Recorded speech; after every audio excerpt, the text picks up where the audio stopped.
तो आइए एक बात करते हैं आज एक सफल अध्यापक की, जो कि मेरठ के एक छोटे से गांव छज्जूपुर से बिलोंग करते हैं। दिल्ली हाई कोर्ट से लेकर एक सफल अध्यापक बनने तक का सफर। तो आइए खुद उनकी जुबानी सुनते हैं। तो आइए मिलते हैं श्री योगेंद्र कुमार मंडल सर से। नमस्ते सर। नमस्ते जी। तो सर, इस टाइम आपकी जो वर्तमान आप किस स्कूल में अध्यापक हैं? ई ब्लॉक नन्नगरी में हम टीचर है, पीजीटी इंग्लिश, लेक्चरर इंग्लिश। कितना समय हो गया सर आपको इस स्कूल में? हमें 99 में ज्वाइन करा, 28/1/99 को 99 में दिल्ली सरकार में ज्वाइन करा था टीजीटी जी। तो सर, जैसा कि हम जान चुके हैं, आप कहाँ से बिलोंग करते हैं? मेरा गांव डिस्ट्रिक्ट मेरठ में छज्जूपुर है। तो सर, जिला मेरठ में पड़ता है। परिवार में सर कौन कौन था?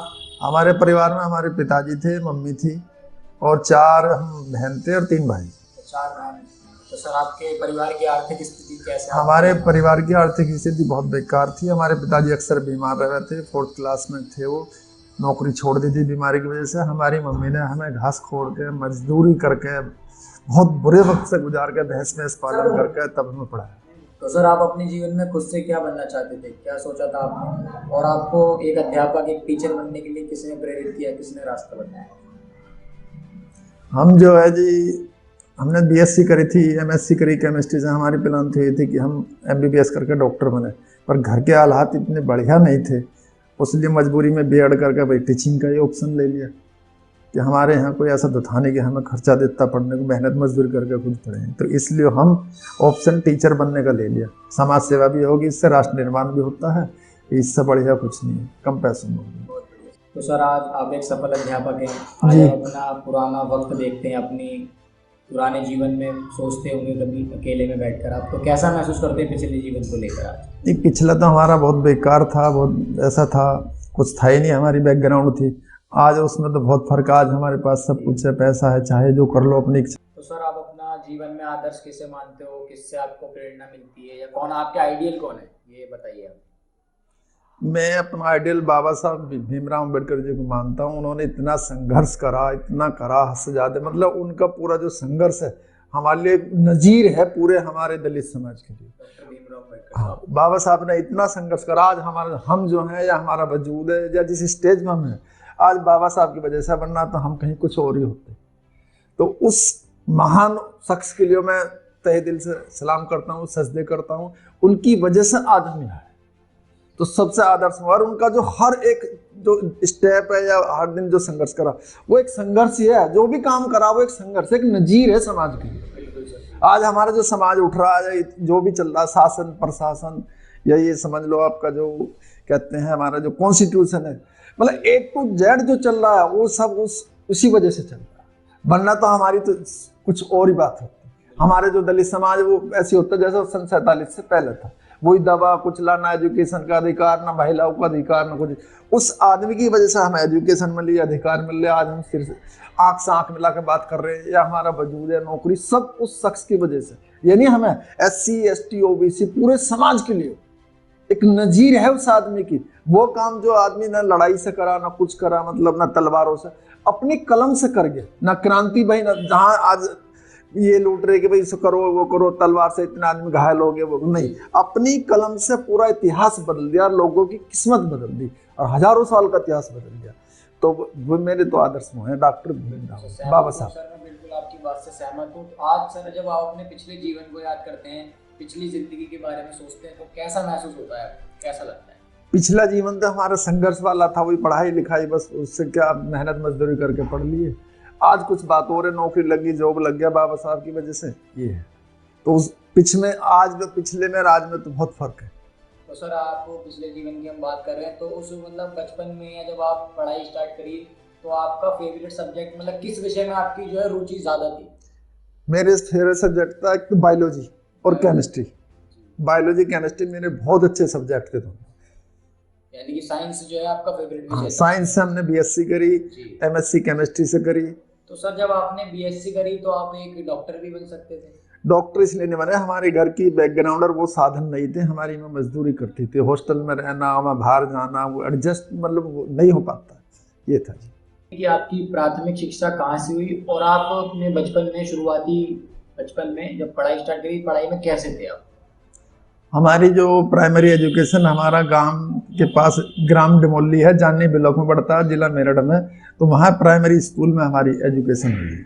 और हम जो तख्तार बस्ती तख्ता था, वो सॉरी तख्ती प्लस कट्टार, वो ठेला लेके चला करे थे, बिल्कुल जैसे उसमें कलम से लिखना, साइदाबाद प्राइमरी स्कूल, स्लेट और चौक, स्लेट चौक, और वो तख्ती कलम दवात, वो सब कुछ था। कट्टा लेके जा करे थे अपना, उस तरह का था। तो वो स्कूल था प्राइमरी पाठशाला डिमोली, जानी ब्लॉक में पड़ता है, जिला मेरठ में पड़ता है। तो सर आप हमें अपनी शिक्षा के बारे में बताइए, आपकी 10वीं 12वीं बीएससी कहाँ से आपने प्राप्त की, कैसे? हमने 10वीं जो करी है किसान इंटर कॉलेज मोहिद्दीनपुर, जिला मेरठ में पड़ता, मेन रोड पे हमारा कॉलेज है। 10वीं मुझसे करी, 8वीं भी मुझसे करी, पैदल जा कर थे, गांव से 2.5-3 किलोमीटर दूर था। उसके बाद 10वीं मुझसे करने के बाद 12वीं करी है KN inter college Modinagar, Ghaziabad जिले में पड़ता है, हमारे गांव से 10-12 किलोमीटर दूर है, बहुत अच्छा कॉलेज है, उससे करी। और उसके बाद BSc भी मोदी कॉलेज है उन्हीं के, तो BSc बायोलॉजी से मुझसे करी थी सन 1988 में।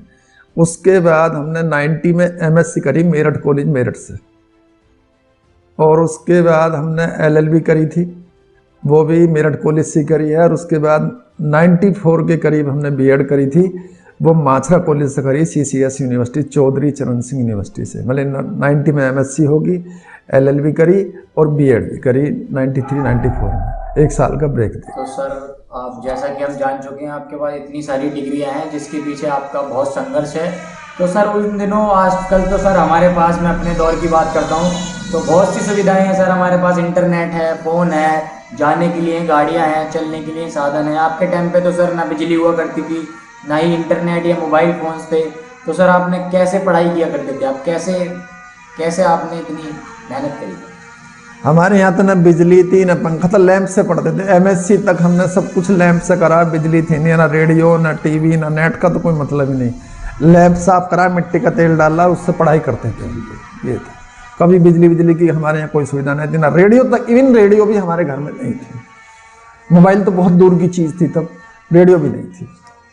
तो सर आपने गवर्नमेंट जॉब की तैयारी कैसे करी, जबकि आपने बताया कि 30 साल की उम्र के बाद आपकी नौकरी लगी? तो इतना समय सर आपने कैसे, आप मोटिवेट रहे और तैयारी करते दौरान उस समय कुछ कोई खास बात? हमारा जो MSc के बाद हमें जो नौकरी मिली नहीं सरकारी, तो हम तैयारी कर रहे थे, बच्चों को ट्यूशन पढ़ा रहे थे, उसमें अपना रेगुलर 20-30 बच्चे, उससे अपना थोड़ा घना खर्चा चल जाता। उसके बाद 96 में यहाँ दिल्ली कन्नड़ स्कूल में थोड़ी सी नौकरी करी, 9 महीने की, PGT लेक्चरर की केमिस्ट्री की। उसके बाद 99 में हम दिल्ली हाई कोर्ट कड़कड़डुमा में इसमें एज ए प्रैक्टिस के लिए बैठने लगे वकील।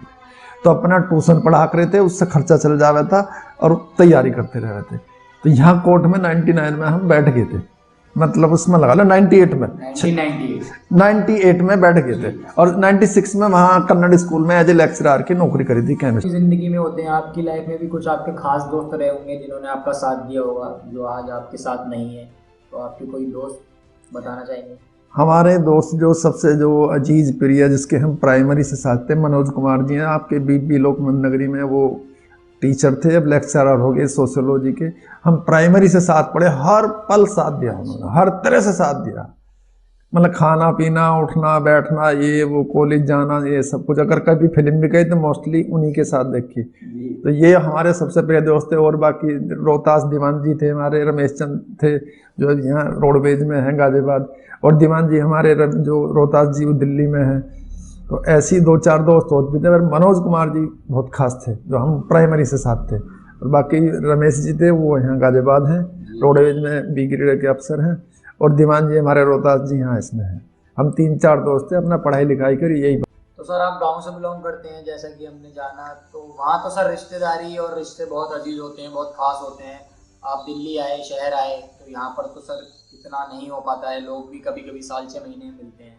तो इस पर आप रिश्तों में शहर और गांव में क्या क्या अंतर बताना चाहिए? अरे भाई साहब, गांव की तो बात ही अलग है। गांव में जो रिश्ते होते हैं, अगर एक आदमी बीमार हो रहा तो पूरा गांव इकट्ठा हो जाएगा और उसे सब कहेंगे भाई फलाने चिंता न कर, हम तेरे साथ हैं, हर तरह से तन मन धन से साथ। और यहाँ आज हम टीचर हैं, हमारे पास पैसा है, सब कुछ है, लेकिन पड़ोसी भी ये नहीं पूछने के मर रहे हैं जिंदा हो रहे हैं। यहाँ तो डिब्बा बंद आर्टिफिशियल लाइफ है, जो रियल लाइफ है वो गांव की है। अगर वहाँ जरा सा भी कुछ हो जाए तो 50 आदमी 100 आदमी आपके लिए खड़े हो जाएंगे, तन मन धन से, हर तरह से साथ देंगे। ये लाइफ और वो तो ये बिल्कुल बनावटी है, कोई इस लाइफ का कुछ भी नहीं है। पैसा है पर जो सेटिस्फेक्शन गांव में है वो यहाँ नहीं मिल सकता। आपके 10 आदमी खड़े हो जाएंगे, 20 खड़े हो जाएंगे, पूरा गांव इकट्ठा हो जाएगा। यहाँ तो कोई पूछने का नहीं, रोड पे एक्सीडेंट हो रहा है, मर रहा आदमी, कुछ नहीं।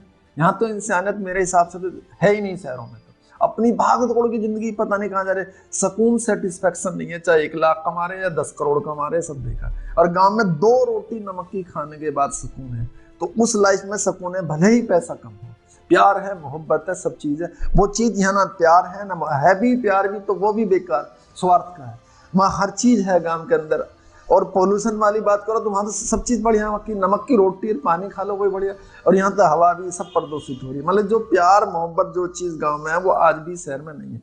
यहाँ तो डिब्बा बंद एक आर्टिफिशियल लाइफ, हमदर्दी, अपनापन, प्यार, मोहब्बत, मतलब पूरी शिद्दत से करते हैं। यानी कि बनावटी शहर में चले, हाँ भी चाय पी ली, ये पी ली, वो कुछ नहीं इस तरह का।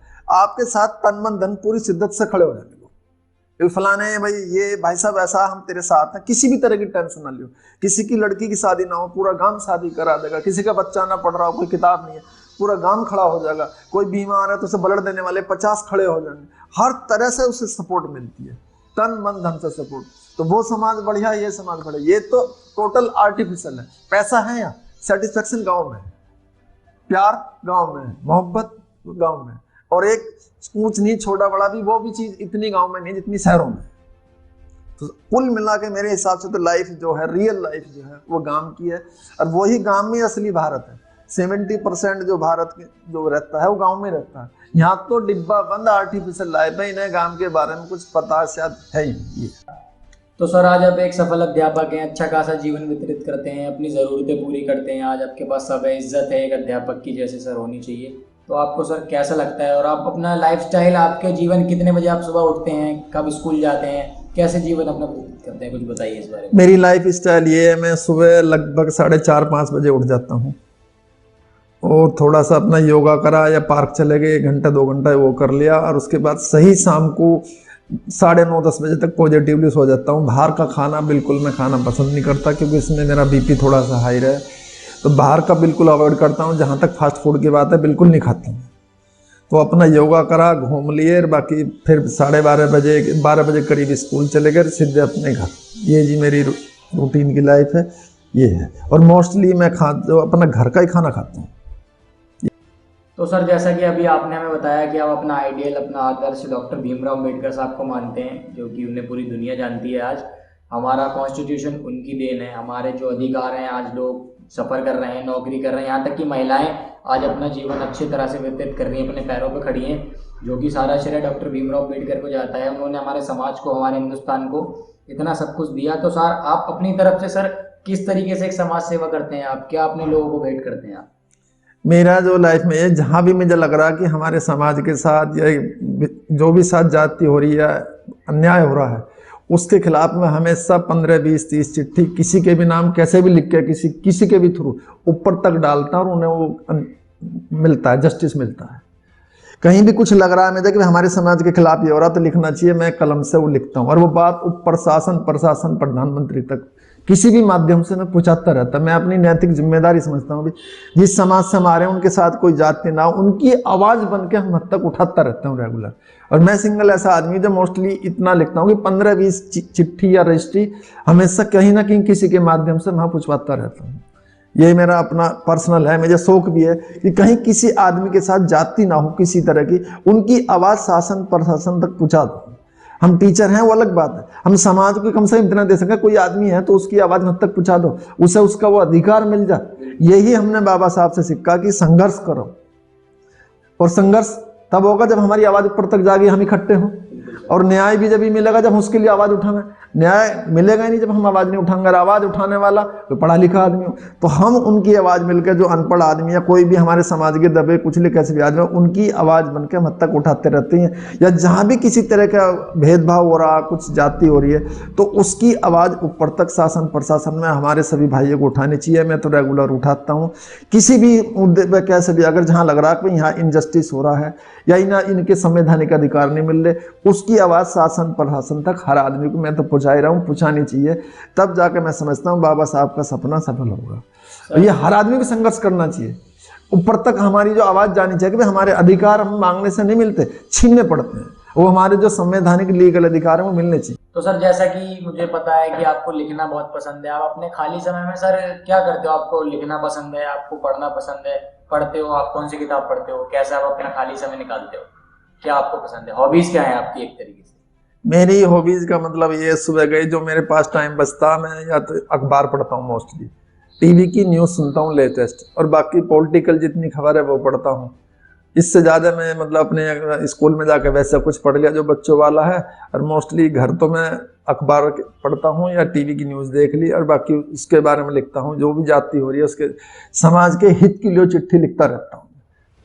मतलब हर महीने में 10-15 डाल ले तो घंटा 2 घंटा रोज उस बारे में भी लिखता हूँ, भाई हाँ ये जाति हो रही है, ये अधिकारी ने मिलना चाहिए। मेरा ये है कि जो भी अपनी कलम से लिखा जाए वो लिखना चाहिए, जहाँ भी लगा कि हमें ये प्रॉब्लम हो रही तो वहाँ वो लिख के हम ऊपर तक पहुँचा देते हैं। बाकी न्यूज़ देखना, अखबार देखना ये है, और इससे ज़्यादा घर का काम कर लेते हैं, थोड़े घने घर के काम में सारे कर लेता हूँ जो भी कुछ है जी, घर का हाथ बटाता हूँ ये। तो सर आज आप दिल्ली में रहते हैं, देश की राजधानी में, यहाँ पर नौकरी करते हैं, आप गांव से आए हैं, तो आपको सर गांव की कोई पुरानी यादें या गांव की कुछ यादें या कुछ चीजें आपको याद आती हैं? क्या याद करते हैं आप गांव को सबसे ज्यादा? गांव की जो हम मिस करते हैं सब ज्यादा, तो हमारे यहाँ नहरती बम्बा कहते हैं, जैसे सुबह शाम उस पर जाना, ठंडी ठंडी हवा, नंगे पैर जाओ या वैसे जाओ, इतना बढ़िया वो लगता है, उसमें कूल मौसम। और उस नहर में कभी छोटे छोटे थे नहाक रहे थे, वो पेड़ के नीचे बैठना, वो ओरिजिनल मतलब ठंड या कूलनेस होती है ना, बिल्कुल पृथ्वी इसके नेचर के टच में, बिल्कुल बिना उसके पोल्यूशन के वहाँ रहना, और वो यारी दोस्ती, वो पल, हर किसी से मिलना जुलना, दुआ सलाम होनी, ये होना, वो प्यार, वो मोहब्बत, वो नहर पे आना, वो जाना, ये इस तरह की जो चीज़ है ना, आदमी मतलब इतना सुकून और सेटिस्फेक्शन है गांव में जो शहर में एक पल नहीं। यहाँ सब कुछ होने के बाद कुछ नहीं, और वहाँ कुछ भी नहीं था तो सब कुछ था, तो वो लाइफ का मजा अलग। सुबह शाम जाओ गाँव में 3 या 4-6 यार दोस्त जा रहे हैं, हाँ भाई क्या हाल है, ये है वो है, या किसी के दुख सुख की पूछ रहे, हरी हरी सब्जी खाना, बिल्कुल खेत से ताजी आ रही है, हर चीज ताजी है, हवा ताजी, पानी ताजा, प्यार मोहब्बत, टाइम से उठना टाइम से जाना, सुबह उठना भाई 6 बजे तो 6 बजे उठ के सब A to Z, हमें नहीं सभी जा रहे थे वहाँ, और यहाँ तो अलग ही लाइफ। ये सारी चीज मिस के वो बहुत मतलब याद आती है कि काश गांव की लाइफ गांव की होती है, बाकी शहर की लाइफ तो कुछ नहीं मुझे तो सूट करेगी। एक सवाल और मैं आपसे पूछना चाहूंगा, इसके लिए पहले ही मैं आपसे क्षमा मांगता हूँ। आजकल सर ये आजकल क्या आप सर, पहले का दौर अलग था, आज का दौर जी अलग जी है। जी। तो सर आपकी लाइफ में कभी कोई ऐसा दौर आया हो आपको, स्कूल लाइफ में या कॉलेज लाइफ में, जैसा कि होता है सर एक प्यार या मोहब्बत या किसी को लाइक करना, दिल में पसंद करना, तो सर आपके साथ ऐसा कोई एक्सपीरियंस हुआ हो, या आप हमारी युवा पीढ़ी को इसके बारे में कुछ प्रेरणा देना चाहिए? कुछ देखिए जनाब, ऐसा है, प्यार का एक ऐसा चीज है, हर किसी की लाइफ में एंगल आता है, टर्निंग पॉइंट। ऐसा कोई शख्स नहीं है जो जवानी में प्यार की तरफ ना जाता हो, पर यह है कि इसे अपना कैरियर अलग रखो और प्यार अलग रखो। प्यार इतना जरूरी नहीं है, सबसे पहले अपना कैरियर और लाइफ जरूरी है। तो मैं आज के युवाओं को, लड़कों को, जितने भी नौजवान हैं, हमारे छात्र स्टूडेंट है, कहना चाहता हूँ भाई प्यार अलग रखो। पहले अपना एक टारगेट बना लो कि हम एक सफल आदमी बनना, सक्सेसफुल आदमी बनना। अगर अपना टारगेट तुमने इधर उधर कर दिया, उसमें प्यार या इधर उधर डाइवर्ट मत नहीं, पहले सिंगल बेक एजेंडा बनाना कि हमें तो भाई ये बनना है, और उधर ही रखो। इस मोबाइल का भी वो मतलब कम से कम करो, या इस प्यार के जो एंगल को एक तरफ दो, इससे माइंड पे असर पड़ता है, आदमी डाइवर्ट हो जाएगा, अपने लक्ष्य से भटक जाएगा, टारगेट से भटक जाएगा। हाँ, टारगेट प्राप्त करने के बाद प्यार व्यार कर लो, वो सब चीज है नहीं। प्यार तो मेरे हिसाब से तो आदमी का जो टारगेट है वो मिल नहीं सकता, लाइफ मतलब बेकार हो सकती है। तो मैं युवाओं को ये कहना चाहूँगा, पहले अपना एजुकेशन का और अपना टारगेट फिक्स कर लो।